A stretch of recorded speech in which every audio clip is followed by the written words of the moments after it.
عن بلال بن رباح رضي الله تعالى عنه قال قال رسول الله صلى الله عليه وسلم عليكم بقيام الليل فإنه دأب الصالحين قبلكم وقربة إلى ربكم ومنهاة عن الإثم ومغفرة للسيئات ومطردة للداء عن الجسم أو كما قال عليه الصلاة والسلام الله رسول صلى الله عليه وسلم فرمائن আমার উম্মত রাত্রিবেলা নামাজের মধ্যে দাঁড়াইবাই তাহলে কয়েকটা ফায়দা হইব। এক নম্বর হইল ফাইন্নাহু দাবুস সালিহিন ক্বাবলাকুম, এটা তোমাদের পূর্ববর্তী যে ভালো মানুষের আমল। রাত্রিবেলায় দাঁড়াইয়া দাঁড়াইয়া আল্লাহ তাআলার কাছে সিজদাত, কোন সময় রুকু, কোন সময় দাঁড়ানো, সব সময় আল্লাহ তাআলার সামনে উপস্থিত।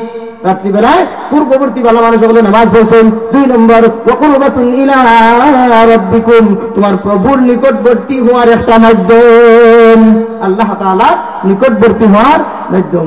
ওয়ালা ইয়াজালু আবদি ইয়াতাকাররাবু ইলাইয়া বিন-নওয়াফিল হাত্তা আহবাবতুহু ফাইযা আহবাবতুহু কুনতু সামা'ুহু আল্লাযী ইয়াসমা'ু বিহি ওয়া কুনতু বাসারাহু আল্লাযী ইউবসিরু বিহি ওয়া কুনতু ইয়াদাহু আল্লাযী ইয়াবতাশু বিহা ওয়া কুনতু রিজলাহু আল্লাযী ইয়ামশি আলাইহা আও কামা ক্বালা আলাইহিস সালাতু ওয়াস সালাম। আল্লাহ রাসূল সাল্লাল্লাহু আলাইহি ওয়াসাল্লাম ফরমায়েন, আল্লাহ তাআলার বাণী হাদিসে কুদসি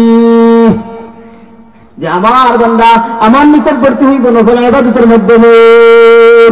আর এরপরে আমি তার এমন মহব্বত করবো, আমি তার হাত হয়ে যাইব, অর্থাৎ হাতে এত বল দিব, অসাধারণ বল দিব, চোখ হয়ে যাইব, চোখ অসাধারণ বল দিব, খান হয়ে যাইব, তার খানের মধ্যে অসাধারণ বল দিব। সুবহানাল্লাহ।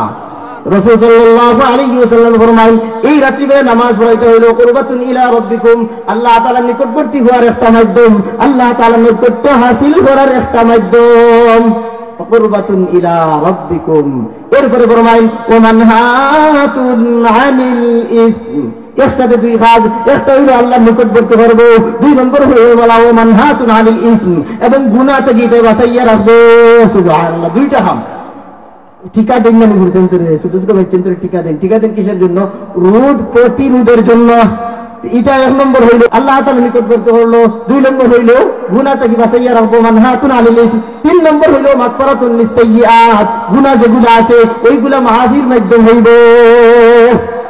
গুনাহ মাফির মাধ্যম হইল, গুনার রূপ যেগুলো আছে এইগুলা মুছিয়া দিব, আবার গুনাহটা কি বাঁচাইয়াও রাখবো। সুবহানাল্লাহ। এরপরে আমাদের দুনিয়ার মধ্যে আমাদের কি ফায়দা হইব? ওয়া মাতরাদাতুল লিদ-দাই আনিল জিসম, শরীরের মধ্যে যে রোগ বালাই হইতো ওই রোগ প্রতিরোধ ক্ষমতা এর মধ্যে সৃষ্টি হয়। সুবহানাল্লাহ।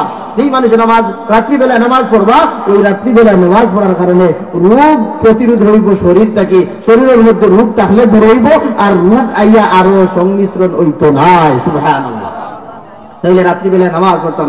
নবী সাল্লাল্লাহু আলাইহি ওয়াসাল্লাম ফরমায়েন, রাত্রিবেলা নামাজ পড়ো, কেন বলে এটা পূর্ববর্তী ভালো মানুষের আমল, ভালো মানুষের কাজ। আল্লাহ তাআলা নিকটবর্তী করে, গুনাহ থেকে বাঁচাইয়া রাখে। গুনাহ যদি হয়ে যায় তাহলে এইগুলার মাফ করায়, আর শরীরটা কি রোগ বালাই দূর করে, অথবা রোগ বালাই আসতে বাধা দেয়। সুবহানাল্লাহ।